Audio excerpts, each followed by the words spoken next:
रात्रीच्या वाजल्यात 12 अंधारात बसला.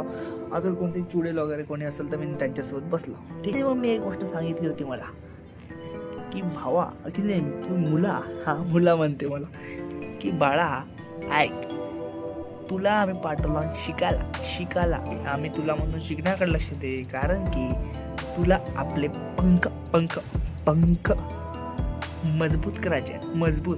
कारण की हे दुनिया लय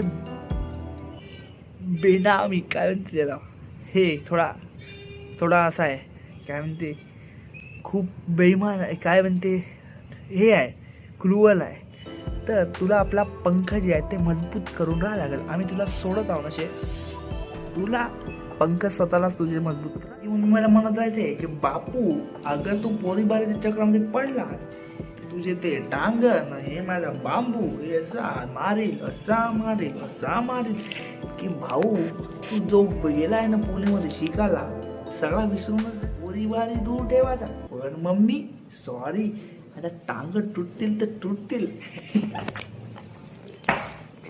पोरा तुला सांगून ठेवता वापस, अशी मम्मी आता पण कॉल केली होती. पण पोरगा काय करणार, वापस मला समजत होता. ठीक आहे, भेटू पुढच्या व्हिडिओमध्ये. मम्मीला माहीत पडत नाही तरी. बाय.